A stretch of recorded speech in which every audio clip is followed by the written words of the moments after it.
Finally, I want to bring an update on my new 150-gallon that I'm renovating and redoing and everything. Also, I want to state that we have surpassed the 500 videos on this channel. Yay! I'm so happy. Already 500 videos. I don't know, like content for days, I guess. So I'm just gonna put the links below to all the playlists of all the different types of subject we have covered so far on the channel. It's really exciting that we did have so much content and so many things to share with you guys. So yeah, I'm very happy. Celebration 500. So in other news, I haven't had time yet to redo the siliconing of the tank simply because I haven't received the glass panels to do the bracing around it, and without the bracing I cannot do the siliconing because it has to be done the same day because some of the bracing goes inside and so on. But I have come around and doing a few things. Now, I have redone the metal stand, which I still have here, but I came upon a problem. Well, first let me show you that I did redo the stand. It was sanded and it was repainted. So here it is.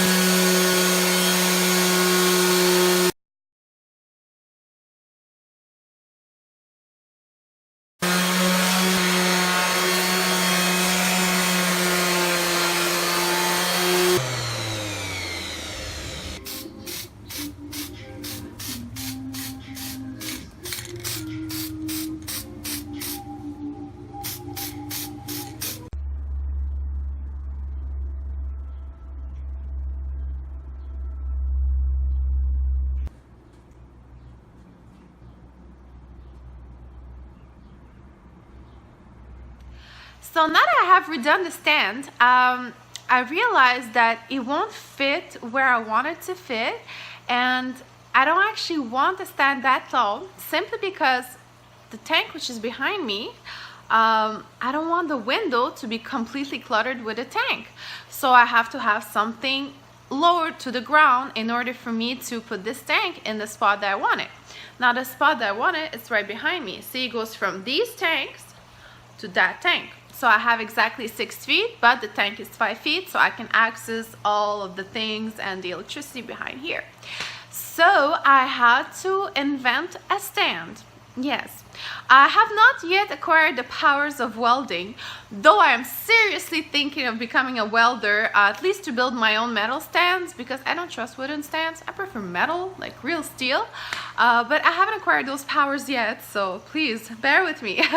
But the next best alternative was, let me just back up, I hope you can see, cinder blocks. Yes, so I decided just to put the tank on cinder blocks. Now let me just flip it around and show you what. So here's the tank on its new stand, which is just cement blocks, which are right here.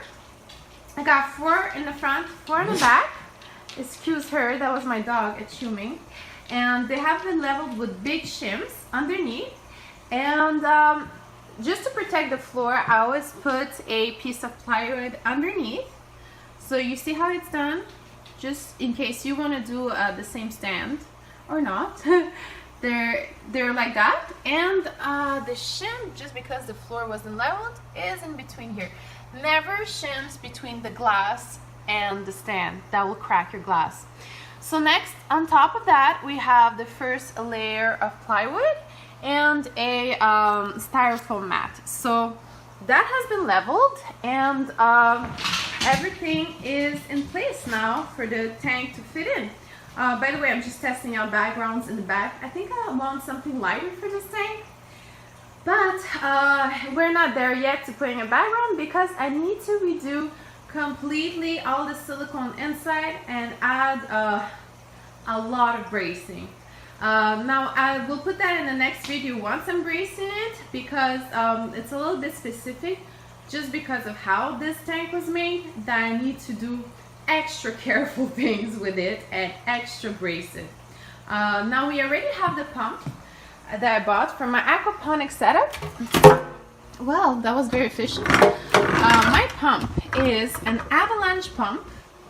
Let me just zoom in a little bit on it so you can see my specs. This is 150 gallon, and this pump is very, very strong. It's 5,500 liters an hour. I will try to convert that into gallons an hour, but it's a very, very strong pump, and it will clean really well. I will put it in this corner, and then it's just gonna go through my aquaponics setup, which I will show you in just a second. There it is, my aquaponics sump. Let me just, there it is, the aquaponics sump. Now this sump I already built in another video prior. It's very, very easy to build.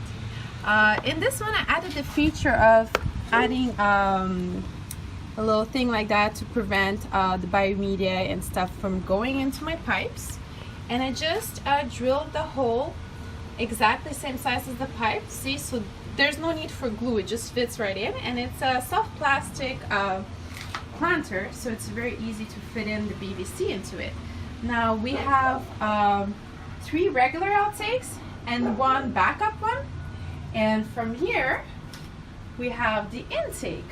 So this is where the pump is going to be shooting in the water, and right in the middle I have my spray bar. I will have some more media such as carbon somewhere along there, and then filter floss. And I already prepared my plants, and obviously the plants, do not leave them in the soil.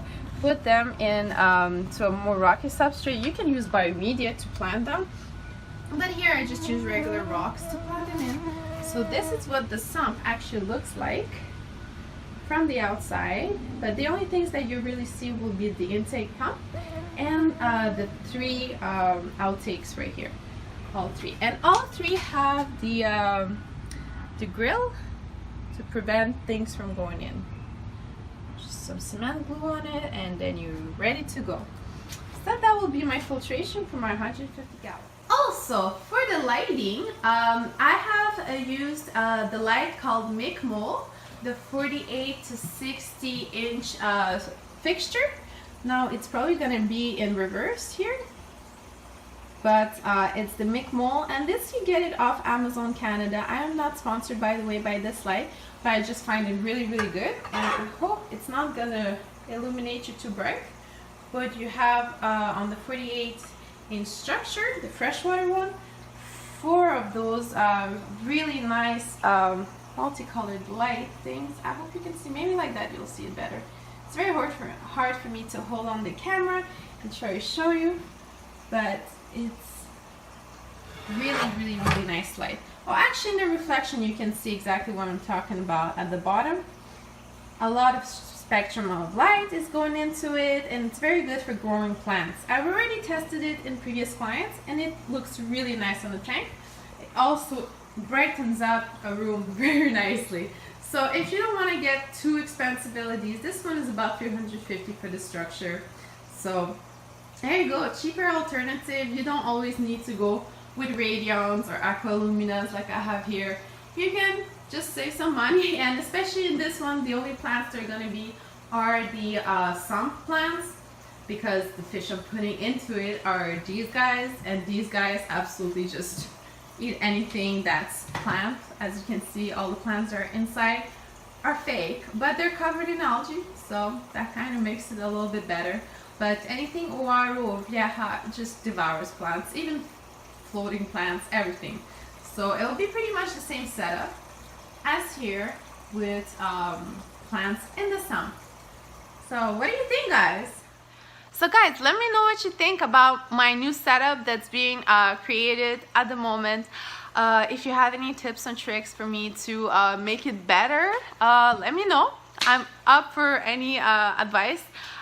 It's a setup that works for me. I mean, if we go along my other tanks, they all have these aquaponics setups. Like right here, we have some aquaponics too.